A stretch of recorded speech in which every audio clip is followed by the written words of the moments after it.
So my wife gave the coach a pep talk, and I can't wait to tell you what she said and more in this episode. But first, I have a question for you. Have you had your dose of pep today? No? Don't worry. I've got you.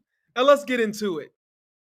Welcome to the Pep Talk Podcast. This is season 2, episode 26, and our mission is the same as it's always been. It's been to cheer you on and to coach you up. We believe that everybody needs a cheerleader to encourage them, to rah them, to sis boom bah them, to yell out defense, defense. But we also need somebody who's able to look at us objectively and say, yeah, you're great. Yeah, you have a lot of things working for you.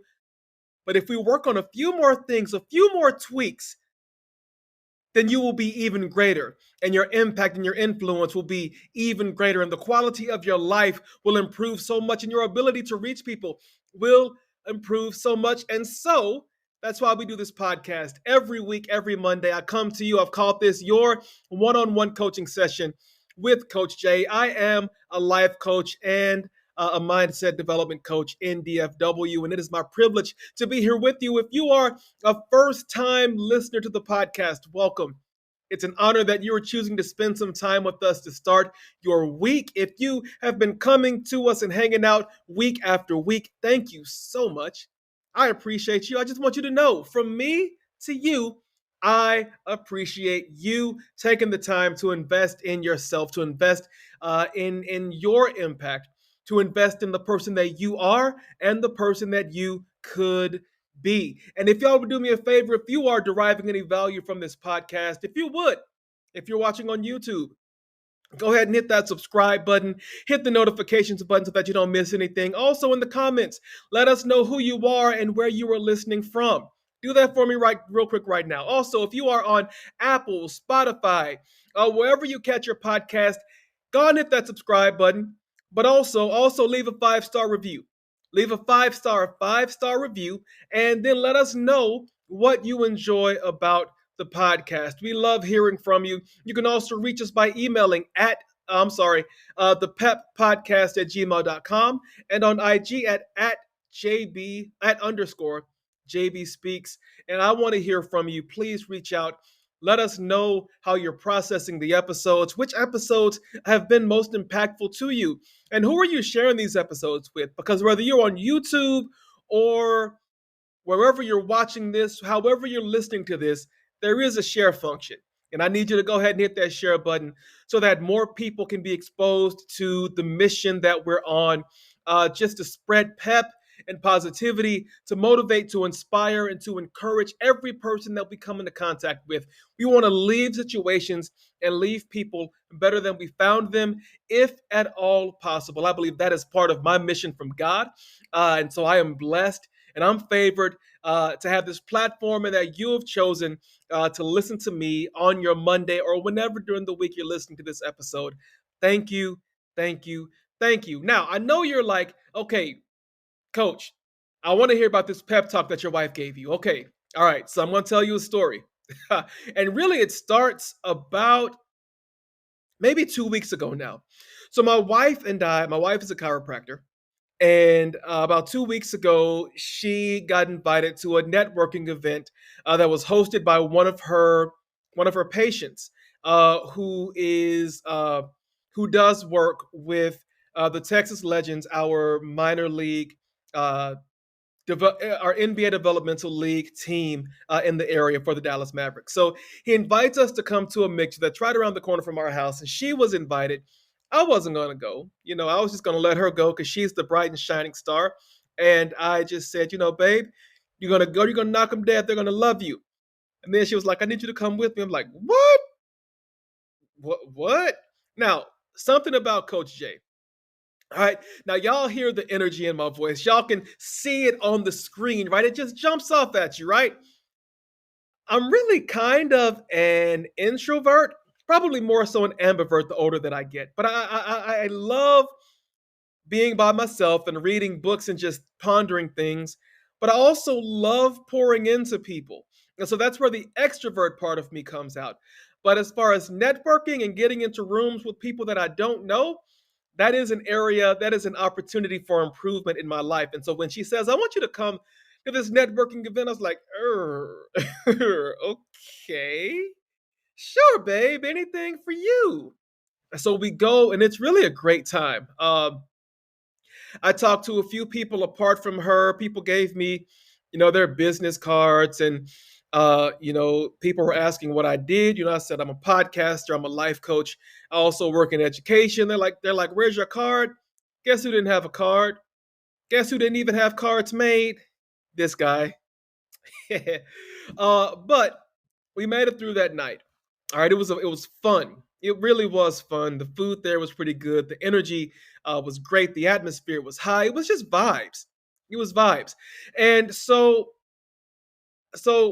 she came back from that. She was on like 10. Really, she was on 12. And she was looking at me, and every day the week after the mixer, she was like, babe, do you know you can do this and this and this? And you're wanting to make changes, and you're wanting to grow, and how about doing this and this and this? And in my brain, I'm just like, yeah, but you just don't understand.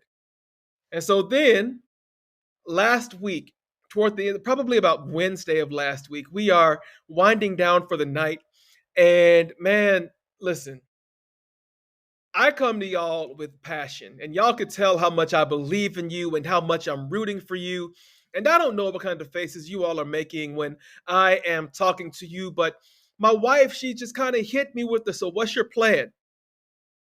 What's your plan? Like, how are we going to get these? How are we going to take what you do and package it and repurpose it and, grow your podcast and get you speaking engagements and get you more coaching clients? And what are we going to do? Now, it's late and I'm tired. I just want to go to sleep, and I really don't want to think about anything too deep, but she's on one. She is on one. And she's like, babe, you have so much going for you. Like, people need to hear you. People need to meet you. You need to get out. You need to be writing more. You need to get that website up and going. You need to be advertising your offers. You need to be doing this and doing that. And in my brain, y'all, in my head, I'm just like, but you don't understand. It's a lot harder than what you're making it out to be. And I'm doing my best, and hemming and hawing and all this stuff inside of my head. And on the outside, I'm just like, yeah, babe, you're right. You're right. You're right.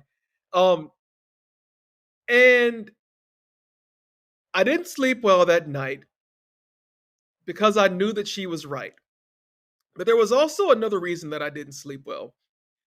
And I woke up the next morning, and I was looking for a devotional to do on my Bible app. And I came across this devotional that just said eliminating excuses. I was like, okay, God, here we go.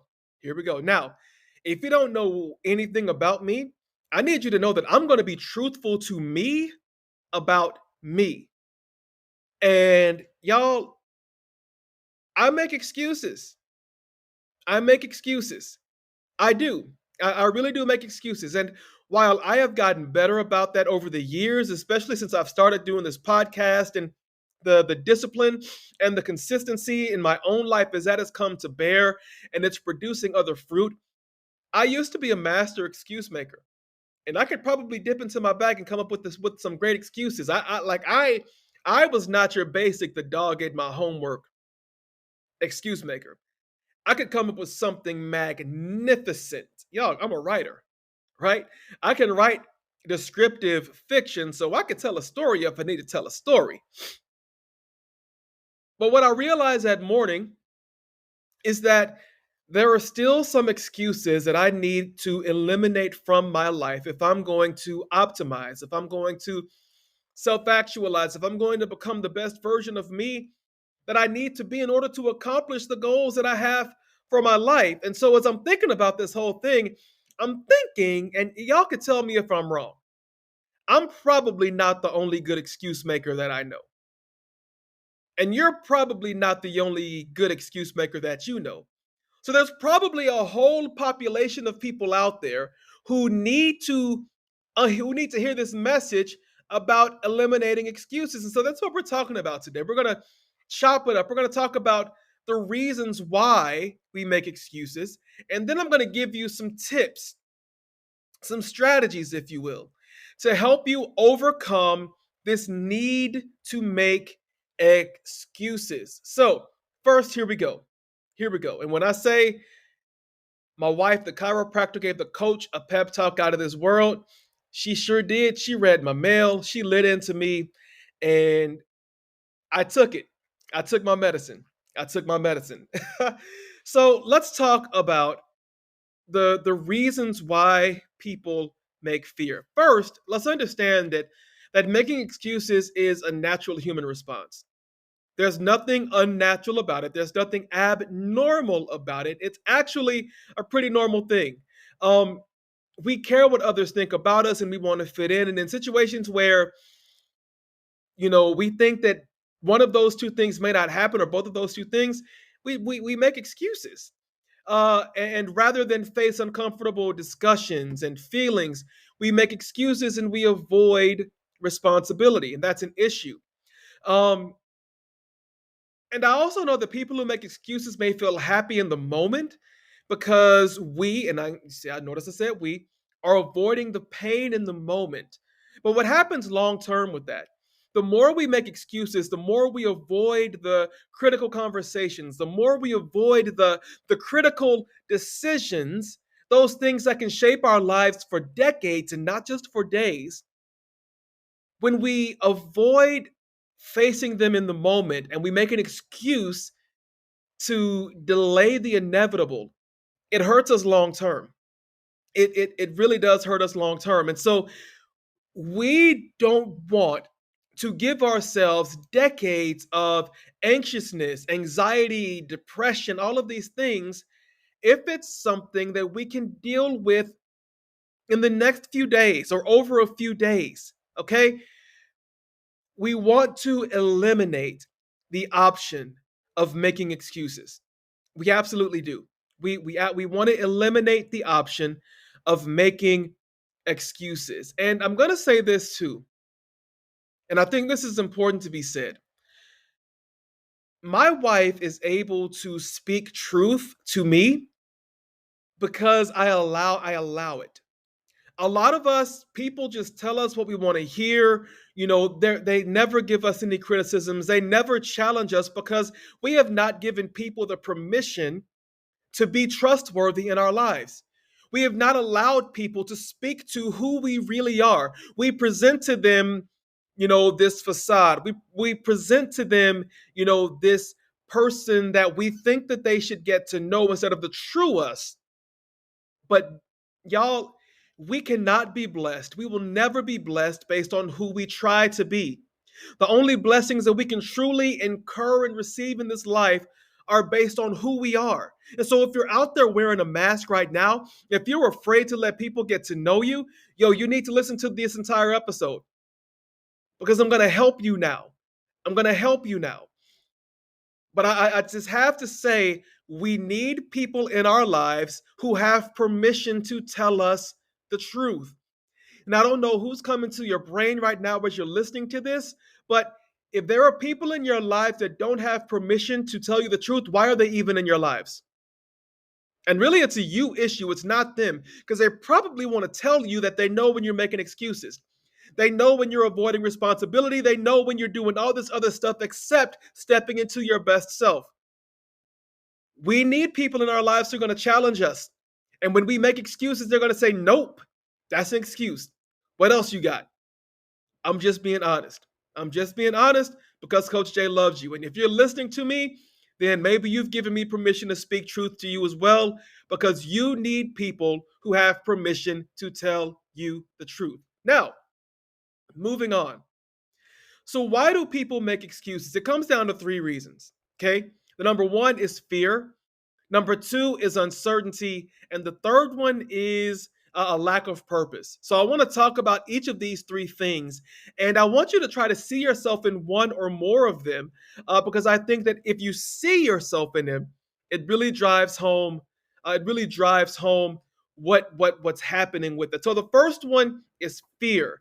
And I'm going to camp here at fear for a little bit because there are five fears that really contribute to us making excuses. And I really have a feeling that you're going to to find yourself into one of them. So, most excuses are rooted in fear of some type.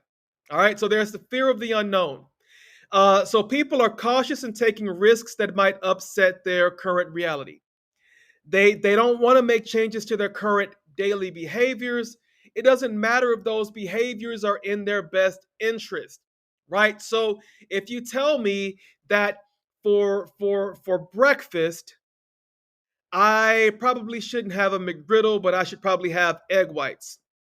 That makes me uncomfortable. I don't know if I'm gonna actually like egg whites. So immediately there's a fear there. There is a lifestyle change that I need to make that I did not make and that I'm afraid of making because it's going to disrupt the things that I like, which is really a small thing on the scope of facing my health, right? I remember when I was first diagnosed with type 2 diabetes. It was because I was making horrible choices with food over a large portion of my life. But when my doctor said, I need you to make changes, I didn't fear the changes. Actually, at first, I actually did. At first, I actually did because I was like, man, I can't have burgers. I can't have pancakes. And I remember, y'all, I almost like passed out because right after that first doctor's appointment, I did not eat a carb the entire day. I ate like a couple of pieces of sandwich meat. I had some grapes, and I drank some soup out of the little soup can that you get at the store. Had no carbs, and I was a dead man walking. And I was like, man, this is what I was afraid of, not being able to have the stuff I normally have. But then I realized when I went back to the doctor and the doctor fully explained the process to me, then I truly understood. And it wasn't, she wasn't saying that I needed to quit eating all the things that I loved. She was saying that I need to make better decisions overall.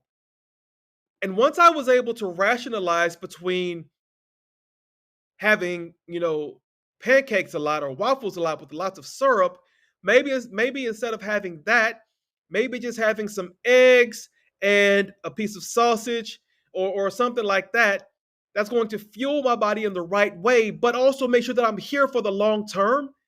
Y'all, a lot of times we are afraid of the unknown, and so we say it's just not the right time.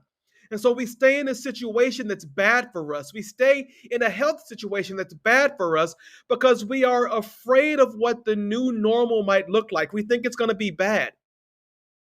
And so there's a fear of the unknown. Okay, we don't like to make change. So we stay stuck in a reality that's not serving us instead of shifting into something that's going to be better for us long term. There's also the fear of consequence. So sometimes people fear embracing what they already know to be true, and they make up excuses for not facing the outcome. So let's say if there is a deadline for work that somebody hasn't paid attention to, then and they know that the consequence of missing that deadline might mean that they're fired or put on a performance improvement plan, they might choose to tell their boss a lie or give some type of excuse, like the email wasn't clear or it got stuck into my spam folder and I missed it, or this or that. And instead of owning responsibility for the conflict, like I didn't do it, that's on me, they choose to make an excuse. I remember telling you all a couple of episodes ago about an instance that I had when I was working in HR where I didn't do something right and it affected another employee's benefits.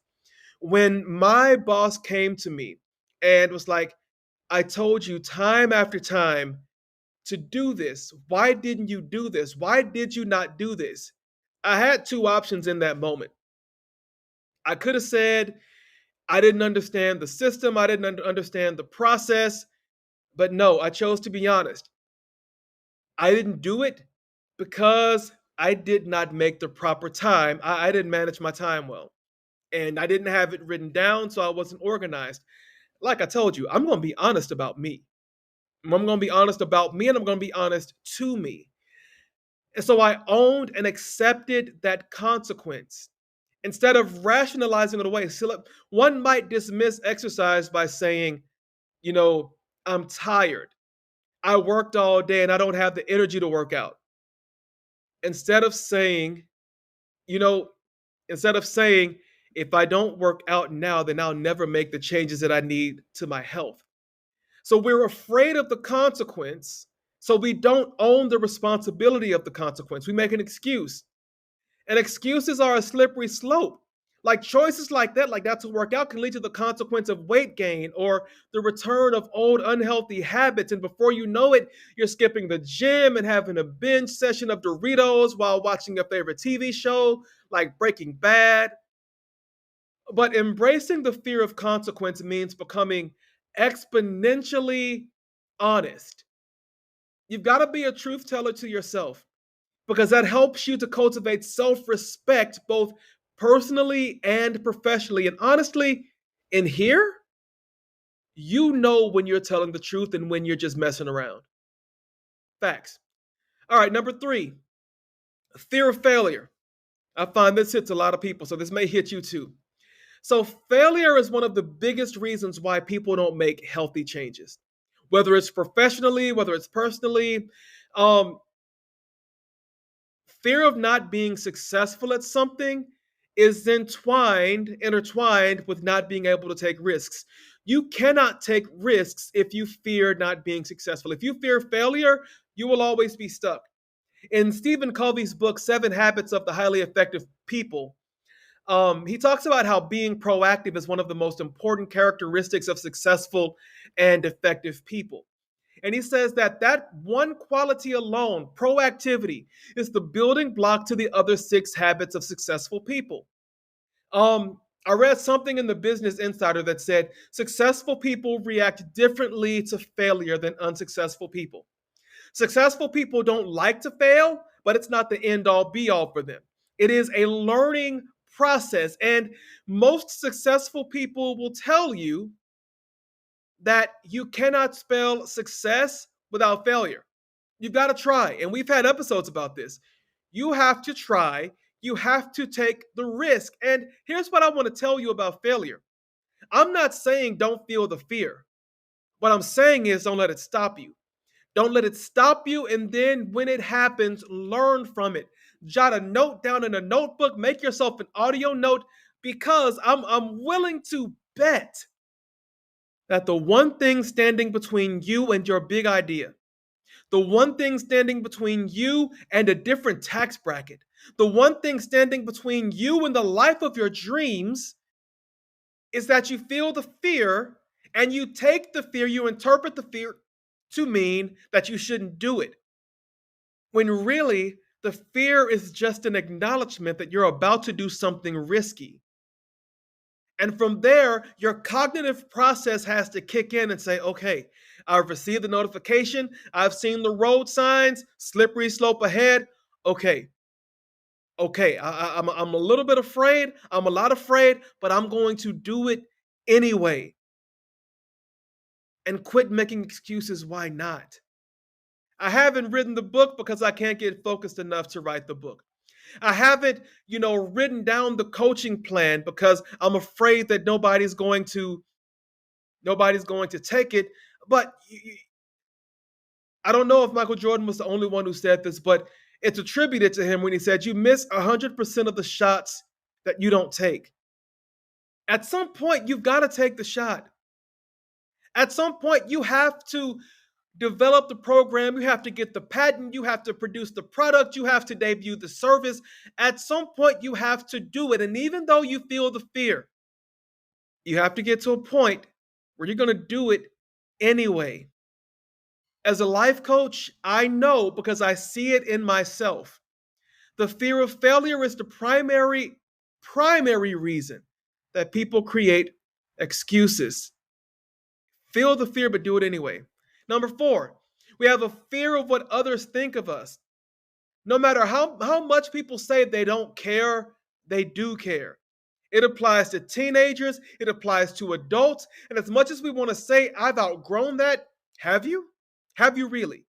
Have you really? One of the biggest reasons, and psychological research shows this, is that one of the biggest reasons that adults resist change is because they want the support and approval of their family and friends. It's easier to make choices when we know that other people are behind us and want us to succeed. When I talk to people and they talk about changes that they are afraid to make, I ask them, how many people in your life are against it? And what are they saying to you about it? Oh, now we can start having conversations. Because one of the greatest concerns is that one person is ready to commit, but the rest of the party is not. And we often delay making big decisions and essential and integral changes in our lives because we don't have people rooting for us, or the people that we expect to root for us are against us making the choice. And so, because the people that we know best are not in favor of it, maybe now it's not the right time. And see, people may not want to be concerned about what others think of them, but that specific approval, that love, that respect of the people who know you best, ooh, that stops us in our tracks. I'll be honest with you. I used to not share a lot about my podcast. When my book, Slaying the Lion Hunt, What is Hunting You, came out back in 2020, yo, I was scared to death of posting on social media because I was afraid of what people would think of me. I was afraid that people were going to get sick of seeing my posts. I was afraid that people were going to, like, oh, here's Justin trying something else. He's doing something else that he's going to give up on and all that, him and hard and all this stuff. I was afraid of what other people were going to think. But we got to be done with that. And then lastly, there is a fear of hard work and dedication. And I'm giving you 5 fears that cause us to make excuses. So sometimes people are just plain lazy. And I tell my wife this about myself. I said, babe, I'm lazy. I realize that it takes a lot for me to get myself into a frame of mind where the discipline kicks in and I do what needs to be done. I recognize that. But sometimes people are just plain lazy. Like laziness is also associated with procrastination, which so Lolly Daskal, the president of Lead From Within, says that procrastination is the worst kind of self-fulfilling prophecy. She says it is demotivating and it leads to apathy. And also, I heard this quote and I see it all the time on Instagram that procrastination is the sin of believing that we're owed more time. Think about that.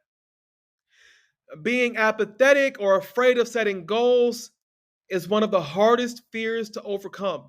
Learning something new, it's a hard fear to overcome. Using energy toward achievement, it's a hard fear to overcome. And if you have it, I understand because I can be right there with you at times. But listen, procrastination and laziness and having a fear of hard work is one of the most detrimental qualities to progression. You're wondering why you haven't leveled up. You're wondering why your business hasn't taken off. Could it be that you have a fear of the hard work and the obstacles and challenges that you are going to come up against on this? I haven't written more books, honestly, because writing a book is hard work. You're getting personal truths from me right now. I haven't written another book because writing a book is hard work. And I don't want to take the year or year and a half that it might take to write one, but I know that I need to write another book. 2 books, maybe even 3. I already have them in my head, but I haven't done it because of the work. But I recognize at some point that I have to stop being paralyzed by thinking about what the work is going to look like, and I just have to do the work. And that's what I'm telling you right now. Stop thinking about how hard the work is. Think about instead what's going to happen if you don't. The regret that you're going to feel at some point because the regret will come. So what you're going to do when the regret starts to hit at the end of your life and you no longer have the time to write the book. You no longer have the time to start the workout plan. You no longer have the time to do whatever it is that's coming to your mind right now as you're listening to it. Y'all, we've got to overcome the fears. And we have to stop creating excuses based on those 5 fears. But there's also, so fear is one of the reasons we make excuses. There's also uncertainty. As human beings, one of the six things that drives our decisions is the need to have certainty. We want to be sure. And that's why we stay in our comfort zones because we're sure. The couch is comfy, right? The chips taste good, the TV's great. Why move into something that I don't know about? Because when you stay in uncertainty, you stay stuck. You are overriding, you are overriding the need for you to progress and to grow. You got to stop that. And then, real quick, lack of purpose also creates excuses in our lives because if you don't have a goal that you were shooting for, if you haven't discovered your purpose or your pathway, then you will naturally make excuses as to why things aren't happening. And I'm not talking about people who have a lot of pathways in front of them when they're trying to decide which one to take. I'm talking about the person who has absolutely no idea what comes next. You have to get clarity. Life coaches can help you with clarity. I can help you with clarity. People can help you with clarity. You just have to get clear and you have to be truthful with yourself, right? You've got to be truthful with yourself and stop making excuses. Okay, so we've talked about how to, the things that keep us making excuses: fear, a lack of purpose, and uncertainty. Those three things are the reasons why we make excuses. Now, real quick, I'm going to talk about some ways that we can get out of making excuses, that we can just eliminate the excuses, man. Because it's 2024, it's February, it's time to stop making excuses. Coach Jay, it's time to quit making excuses. I'll give y'all the truth. I'll give y'all the real deal. I don't sugarcoat it. And I'm not gonna lie to you. Okay. We all make excuses. But it's 2024. It's time for us to be on our grown man and grown woman stuff. It's time for us to own it. It's time for us to tell ourselves the truth. And it's time to get on our business. Do you hear me? All right. So, how do we eliminate excuses in our lives? Okay. So, let's start with this one. When it comes to setting goals, because a lot of people will get paralyzed by goals. Okay. Think about what your big goal is and set smaller goals as a pathway to that larger goal. I came across a website this week. A friend recommended it to me. It's called Asana.com. It is an amazing website where it helps you to break down the steps in your goal, where you can give yourself a time for completion for each micro part of that goal leading to the completion of the big goal. So let's say that your ultimate goal is to travel to Europe. Okay, so a small goals checklist might look like this. So determine countries to visit by Wednesday evening. Okay, pick a travel date by Friday. Research ticket and accommodation options by the following Tuesday. Book airfare by the end of July. Book accommodations by the end of August. Trip is in September. So you give yourself micro goals along the way that help you achieve the bigger goal. What is your big goal? If you're writing a book, I keep coming back to books. I don't know why. How many words do you need to write per day? If it's going back to school, do you have a list of schools that you want to go to? Okay, let's start looking at each one. Jot down notes. Okay, when you set smaller goals that add up to the completion of a big goal, it allows you to quit making excuses along the way because it's easier to hold yourself accountable to small things than it is to big things. And small things don't scare us as much as big things, right? Right. Anything that you want in your life is determined by the practical steps that you take to get there. And you have to understand that those practical steps, those small steps, when they add up and begin to compound, they bring you closer to achieving your ultimate goal. All right, so number two, I want to put a thought into your brain. If others have it, if others have done it, then why can't I? Like we look at people, right, who've done amazing things in the arenas and the avenues that we're interested in doing amazing things in. We know that we have it. We have the charisma, we have the work ethic, we have the idea, we have the creativity, we have the dedication, we have whatever you have. A lot of times we find ourselves dreaming through the lives of other people and making excuses as to why somebody else is a great actor doing this. Maybe I'm not as good of an actor. Or maybe you looked at an influencer's page and you saw success story upon success story about transformations and everything. And you're like, I probably could do that too. I just don't have this. Starting today, ask yourself, if somebody else has done this, then why can't I do it? Why can't I be the person that inspires others, that thousands of people are listening to? Why can't I be the speaker on the grand stages that people are hooping and hollering ready to hear? Why can't I be the person with the Fortune 500 business? Why can't I be the person who starts a successful high school choir? Why can't I be the person who starts a dance company when nobody else would take me? Why can't I be that person? You can. And the moment you quit making the excuses as to why you cannot, the quicker you'll be on the pathway to becoming that person. Because if they did it, then you can too. And you may say they had all these things going for them. So what? You have things going for you too. Maybe not all of the resources and the backing that they have. Maybe not all the fans listening to you on Instagram and TikTok. Maybe not. But if you don't start now, and if you keep living your life through the lens of what somebody else has done, you'll never do it. And then the people who are going to be looking to you for their inspiration will never be able to get it. You don't have to be the person witnessing everyone else changing and experiencing the best of life. This can be you too, but it will never be if you continue making excuses. Understand all humans are capable of growth. And when you start investing in your own growth and stop living through the lives of other people, then you will be able to stop making excuses for why you haven't, and you will become a doer. Did you hear me? All right, I'm going to give you one more. One more way to quit making excuses. The first one was to set small goals. The second one was to understand if others have it, if others have done it, why can't you? And the next one, stop saying I want to and start saying I'm going to. Why? Why would I do that? Because going is an active word. To want something, that's passive as I don't know what. I want to become a best-selling author. Okay.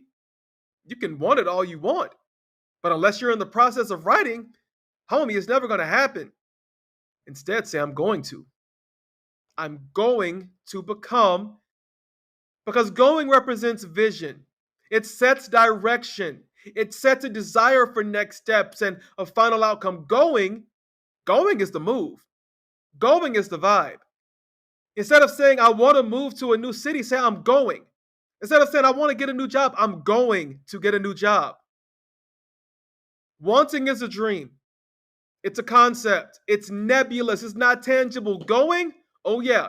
If I'm going to do something, I'm putting something into action that's going to make it happen. And when you're going to do something, something in your brain clicks and says, if I'm going to do this, I can't really afford to make excuses. I've got to be accountable. See, going speaks to accountability. It speaks to responsibility. It speaks to, it's me. I've got to do it. You know what I said? 3. Let me give you another one. Because I just talked about this. Don't compare yourself to others. So I know I just told you that if others have done it, so can you. I'm not telling you to compare yourself to anybody, because our journeys are different. We're different people with different vibes, different resources, different messages. Just because someone else has achieved a goal that you admire, that you don't have to compare yourself to them. You just have to understand that if it is to be for you, it will be in a way that is authentic to you. It's going to come through your talent, your skills, your ability. It's going to come through what you already have inside of you, not what somebody else has inside of them. They don't care what you have. They're not looking at you. So I don't want you looking at them in a way that makes you envious. I want you to look at them in a way that inspires you to take action and quit making excuses. Because we've got to stop making excuses. Our excuses are keeping us stuck. You know what? I'm going to give you another one. And this is going to be the last one. This is the last one. If you want to stop making excuses, get support. You need people in your life, and I said this at the top of the podcast. You need people in your life who are going to check you on your mess. You need people who can see through the excuses. You need people who can see through all the ways that you limit yourself. You need people who can speak to you and tell you the truth. So you need support. Get a mentor, join a mastermind group, connect with a life coach. Talk to me. I would be glad to help you along this process because I won't accept your excuses either because I don't accept mine. All right? So we are done with excuses. It is time to handle the business. And it's time to leave the bull alone. You heard me? Of course you did. Of course you did. All right, y'all. This has been season 2, episode 26 of the Pep Talk podcast with y'all boy, Coach Jay, your life coach, your future life coach, your current life coach. Come on. Book with the boy. Book with me. Come on. In DFW. And I'm glad that we got to spend time together to start your week. Hopefully bringing you some motivation, some inspiration, and some encouragement. Hopefully getting you amped up for what's ahead of you because you're great. But you can be greater. The well is still deep. There's still more to uncover. So grab that shovel and let's dig. You got to dig. You got to dig. Again, if any of this has been helpful to you, leave a 5-star rating and leave a glowing review. Help people discover this podcast by sharing it. Whether you're on YouTube or you're listening audio, subscribe, look for the notifications, share it, blast it to your social media accounts, to your social media people. Let them know what we're talking about, how it's affecting your lives. I am grateful in advance. And y'all know how we end this podcast. Oh, wait. Before we end. Men, I need you to tap in next week because I'm going to start a short series of podcasts that are for men and for the people who love them. I did this in the first season and it went over well. Man, I'm coming for you again. I'm coming for us because it's time for us to grow. And so if you know a man, if you are a man, or if you love a man, I want you to be in the place next week because it's time for us to do some work. All right. Now, y'all know how we end the podcast. Keep it love, keep it light, and keep it peppy. Y'all know how it is. It's a Pep Talk podcast, season 2, episode 26 with your host, Coach Jay. Have a blessed week. We'll see you next time. Peace.